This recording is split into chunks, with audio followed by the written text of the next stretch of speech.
দুর্নীতিগ্রস্ত এবং ত্রুটি যারা করেন তাদের বাঁচানোর চেষ্টা করেন। এরপরও পিজি এন্ট্রান্সও স্থগিতাদেশ, পিজি এন্ট্রান্সের এটা তো অ্যাকশনের একটা পার্ট। সামগ্রিকভাবে কেন্দ্রীয় সরকার যে অ্যাকশনগুলো নিচ্ছেন, পশ্চিমবঙ্গে এই ধরনের ক্ষেত্রে কোনো অ্যাকশন কখনো না। এইখানেই কেন্দ্রীয় সরকার মোদীজি সরকারের সঙ্গে পিসির সরকারের তফাৎ।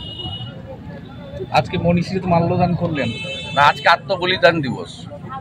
ডক্টর শ্যামাপ্রসাদ মুখার্জিকে তৎকালীন যারা দেশের শাসক হতে চেয়েছিলেন, তিনি যেহেতু কাশ্মীরের জন্য লড়াই করেছিলেন, তাকে কার্যত খুন করা হয়েছে। স্লো পয়জন করে খুন করে বিনা চিকিৎসায় তাকে শ্রীনগরে আটকে রাখা হয়েছিল এবং কার্যত তাকে বিনা চিকিৎসায় কাশ্মীরকে ভারতবর্ষে রাখার জন্য তাকে আত্মবলিদান দিতে হয়েছে। তাই আজকের দিনটি মৃত্যু দিবস নয়, আজকের দিনটি আত্মবলিদান দিবস। এই ঘটনায় দুজনকে নাকি গ্রেপ্তার করেছে।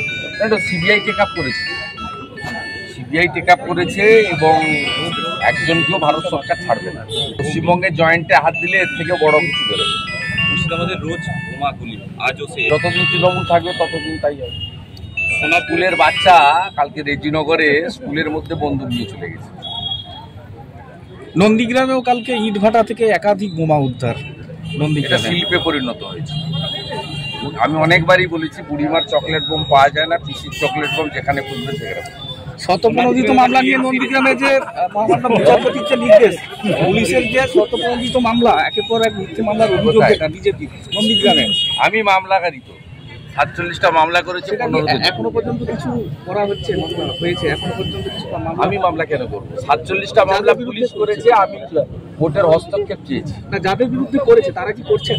তারা কি অনেকে জেল খেটেছেন, অনেকে জামিন পেয়েছেন, এখনো দুজন জেলে আছে। ওনাতে তো দমাতে পারবে না। 1956 ভোটে পিসিকে হারিয়েছিলাম, এবারে 8200 লিড হয়েছে। 26% মুসলমান ভোট আছে এবং 99% মুসলমান ভোট দিয়েছে তৃণমূল।